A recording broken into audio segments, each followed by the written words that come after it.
world-class celloists, world-class violinists, if you get a chance to look at them and their road to becoming that, you'll see a lot of hours dedicated to developing mastery and awareness of their instrument.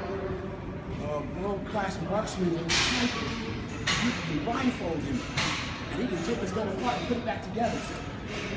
The master of the instrument. As the body of the athlete, that's really what I want to do, and that's what you want to do. If your goal is to improve your muscles, improve your ability, sometimes you think, hey, well, I just want to get my legs bigger, and not realize that what you're also saying is, hey man, I want to become more in command, more connected with my instrument. Because when you do that, you're that much more likely to make it work for you than if you have no relationship with it. Does that make sense? Yes? All right. So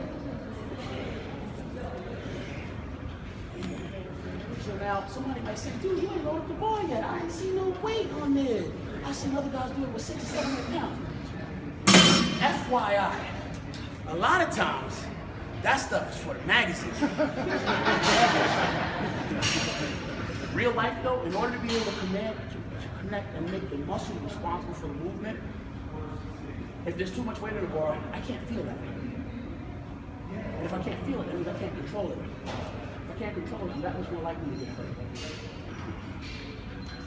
In order to gain control of my equipment, in order to gain mastery of my machine, I don't necessarily have to hurt myself to do it. You know?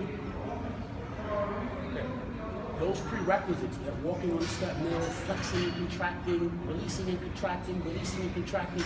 Well, now when you get over to these kinds of heavy-duty exercises, you're that much more likely to make it work for you. Because now you get over here with the control and the prerequisite work out of the way to command your instrument.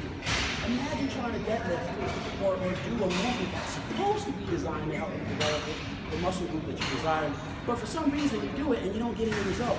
Chances are you're not as connected. Get connected. All of that stuff, that prerequisite stuff, helped me get connected. Helped me take command of my instrument. With that ownership, now I'm able to make it work. Make sense? So here we go. I'm flexing my glutes, I'm flexing my hamstrings. Just to be here, I can sit here and flex. Now, to the top, squeeze. Down the bottom, up to the top, squeeze. Glutes and hamstrings. Up to the top, squeeze. Glutes and hamstrings. Up to the top, squeeze.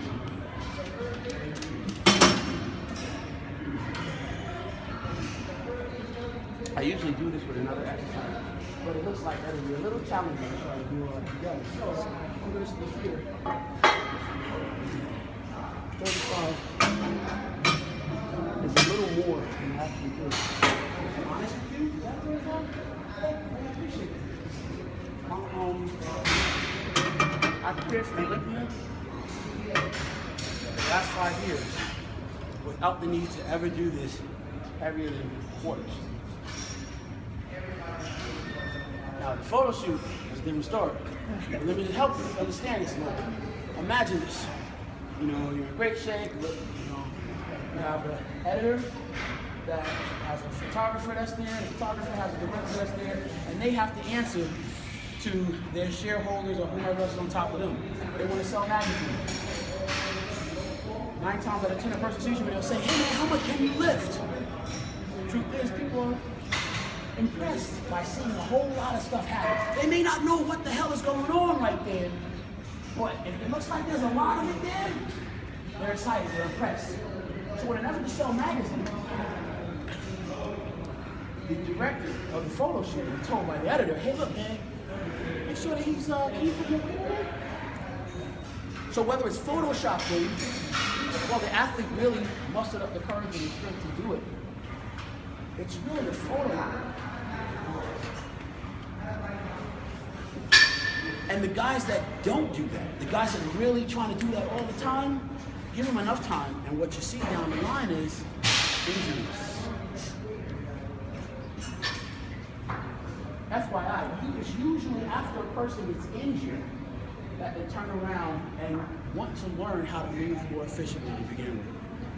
So it's almost like sometimes we end up having to get injured to turn around and think about, well, how do I train the muscles that I was trying to train, as opposed to all that other connective tissue and stuff that I damaged. So you have an opportunity now.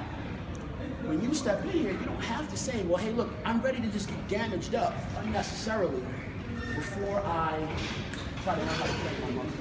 So basically, all this damage stuff, keep my reps really high, these more volume stuff that we do is they allow me to gain better command of my instrument because of all of the tension and blood pumped into the area.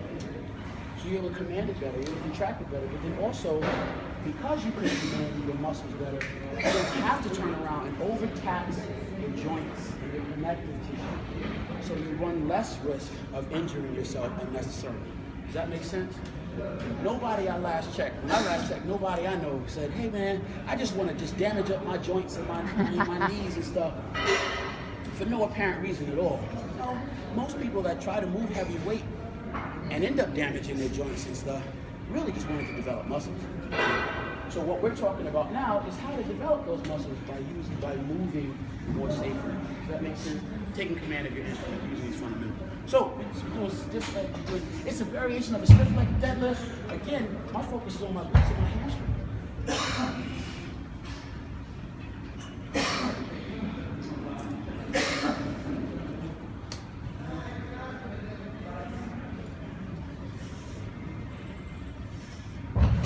I'll do like 20 reps now. If you notice, my feet are moving, my heels are moving just a little bit, because sometimes your foot is slipping, but I'm constantly assessing, reassessing, and trying to accommodate. If this weight were too heavy, then for me to do that, I run the risk of hurting myself. If I were less connected with my machine, I run the risk of hurting myself. Even that, I run the risk of hurting myself. The point I'm just trying to make is, the focus isn't moving weight. The focus is training my muscles. In this case, the only reason why we came over here to do this movement is to think about concentrating the effort on my glute and my hamstring. My goal in a moment like this is to pump so much blood and to concentrate my thinking so hard on those areas that now while I'm working with them, I'm going to make them that much more likely to respond in the way that I want them to. Not the way that somebody else says that they can develop, but the way I will force them to develop as an act of my will. Does that make sense? When you see someone with a standout body part or with a standout development, more than thinking about, oh man, that guy must have great genetics. Oh man, your mother must have been a horse. You know, man, you must have, don't think in a way that says that person must have something that you don't. It's important to try to think in ways that empower you to recognize the strength that's already in you. Say, hey, you know what? Wow, that guy must have really focused on developing it. Man, you know what? I'd like to get a look at what that person does behind the scenes.